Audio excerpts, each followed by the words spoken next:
مسیح یسوع کے عظیم جلالی نام میں آپ سب کو سلام. خداوند آپ سب کو برکت دے. جتنے بہن بھائی دیکھ رہے ہیں آپ سب کو سلام. خداوند آپ سب کو برکت دے. خداوند کی شکر گزاری کرتے جو کہ آج فادر ڈے ہے. خداوند کی شکر گزاری کرتے ہیں کہ خداوند نے ہمیں زندوں کی زمین پر زندہ رکھا، اور جن بہنوں کو بھائیوں کو خداوند نے ماں باپ دیے ان کی عزت کریں، رسپیکٹ کریں، تاکہ آسمان پر اجر آپ کے لیے بڑا ہو. کہ کلام میں لکھا ہے یہ شریعت کی کتاب تیرے منہ سے نہ ہٹے، دن اور رات اسی پر تیرا دھیان ہے، تو خوب کامیاب ہوگا.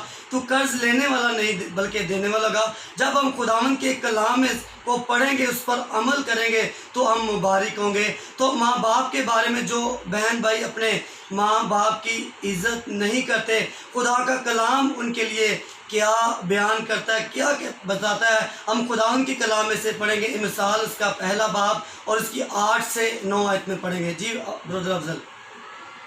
خداوند کے زندگی بخش کلام میں سے ہم دیکھیں گے مثال کی کتاب اس کا پہلا باب اور اس کی 8 آیت. اے میرے بیٹے، اپنے باپ کی تربیت پر کان لگا اور اپنی ماں کی تعلیم کو ترک نہ کر، کیونکہ وہ تیرے سر کے لیے زینت کا صحرا اور تیرے گلا کے لیے توق ہوں گی. آمین. خدا کا کلام ہمیں بتاتا ہے کہ اے میرے بیٹے، اپنے باپ کی تربیت پر کان لگا. میرے بہنوں، میرے بھائیوں، میں آپ کو بتانا چاہتا ہوں بہت سے ماں باپ اپنے بچوں کی اچھی تربیت کرنا چاہتے ہیں، اچھا ان کو گائیڈ کرتے ہیں کہ جو غلط رستے پر چلتے ہیں، برے کام کرتے ہیں، نشے کرتے ہیں، لیکن ماں باپ ان کو کہتے ہیں کہ بیٹا یہ کام آپ کے لیے ٹھیک نہیں ہے، لیکن بیٹے ان کی آگے سے بےزتی کرتے ہیں، رسپیکٹ نہیں کرتے. تو اسی طرح خدا کا کلام کر کے اپنے باپ کی تربیت پر کان لگا. تو جب آپ باپ بتاتا ہے تو ہم کہتے ہیں شاید یہ میرا بہت بڑا دشمن ہے باپ جو مجھے بتا رہا ہے. تو کلام میں لکھا کچھ ایسی بھی راہیں جو دیکھنے کو سیدھی معلوم پڑتی لیکن اس کے آخر میں موت ہے. تو میرے عزیزو، جو آپ کام کرتے، جو آپ کو ماں باپ بتاتے ہیں، آپ کو سکھاتے ہیں، تو آپ کی بہتری کے لیے بتاتے ہیں. آپ کو کوئی ماں باپ نہیں چاہتا کہ ان کے بیٹیاں بیٹے کسی بھی مقصد کے اندر ناکام ہو. بلیس تو آپ کو ناکام کرنا چاہتا ہے. کلام لکھا بلیس اسی لیے آیا مار ڈالنے کے لیے، ہلاک کرنے کے لیے، لیکن میں اس لیے آیا کہ تم زندگی پاؤ اور کثرت کی زندگی پاؤ. جن بہنوں کو بھائیوں کو خدا نے ماں باپ دیے، میں ان سے سب سے اپیل کرتا ہوں کہ اپنے ماں باپ کی عزت کریں، رسپیکٹ کریں، تاکہ آسمان پر آپ کے لیے اجر بڑا ہو، تاکہ خداوند آپ کے گھرانے کو آپ کو برکت دے. تو میرے ساتھ بردر افضل اسلم ہے، خداوند ان کو برکت دے. تو میں ان سے پوچھوں گا کہ جو بہن بھائی اپنے ماں باپ کی عزت نہیں کرتے، تو ان کے لیے بردر آپ کیا میسیج ہیں، ان کو کیا آپ کہنا چاہتے ہیں جو اپنے ماں باپ کی عزت نہیں کرتے؟ کلام کے خدا کا کلام تو میں یہ کہتا ہے کہ اپنے ماں باپ کی تربیت پہ کان لگا. تو آپ اس کے بارے میں کیا کہتے ہیں جو اپنے ماں باپ کی عزت نہیں کرتے؟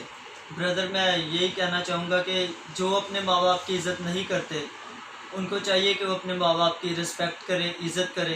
کیونکہ جن کے ماں باپ نہیں ہوتے ان کو جا کے پوچھے کہ والدین کی کیا قدر ہوتی ہے. اگر آج ہمارے والدین زندہ ہیں تو ہمیں ان کی عزت کرنی چاہیے، رسپیکٹ کرنی چاہیے. اور ہمیں اس لیے بھی رسپیکٹ کرنی چاہیے، کل کو ہم نے بھی ماں باپ بننا ہے، کیونکہ ہم جو بوتے ہیں وہی کاٹتے ہیں. ہاللیلویا. عزیزوں، میں افضل بھائی بتا رہے ہیں کہ انہوں نے بہت اچھی بات کلام میں لکھا ہے کہ جس پیمانے سے تم ناپتے ہو اسی سے تمہیں ناپا جائے گا. تو جو کچھ آج آپ کر رہے ہیں تو آپ کے ساتھ ویسا ہی ہونا. اگر آپ چاہتے ہیں کہ ہمارے بچے، کیونکہ کل کو آپ نے بھی باپ بننا ہے، تو جیسا آپ بیج بوئیں گے ویسا ہی آپ نے کاٹنا ہے. تو میں آپ سب سے یہی اپیل کرتا ہوں کہ جو آپ کو ماں باپ خدا نے دی، جن کے ماں باپ نہیں ہیں، آپ کبھی ان سے پوچھیں کہ ان کی کیا فیلنگز ہیں. تو یہی کہ خدا کا کلام بھی ہمیں کہتا ہے کہ اپنے ماں باپ کے تابع رہو. اور دوسری بات کہ ہم نے وفاداری کے ساتھ اپنے ماں باپ کے خدا کے وفادار رہنا ہے. کلام لکھا اگر تم راضی اور فرما بردار ہو تو زمین کے اچھے پھل کھاؤ گے. ہم نے اپنے ماں باپ کی بھی فرما برداری کرنی ہے، اپنے بہنوں بھائیوں کی بھی فرما برداری کرنی ہے، اور سب سے بڑھ کر ہمارے خداوند یسوع مسیح کی بھی ہم نے فرما برداری کرنی ہے. تو لاسٹ پہ میری طرف سے، میری فیملی کی طرف، بردر افضل کی طرف سے بہت بہت آپ سب کو ہیپی فادرز ڈے. خداوند آپ سب کو برکت دے. آمین.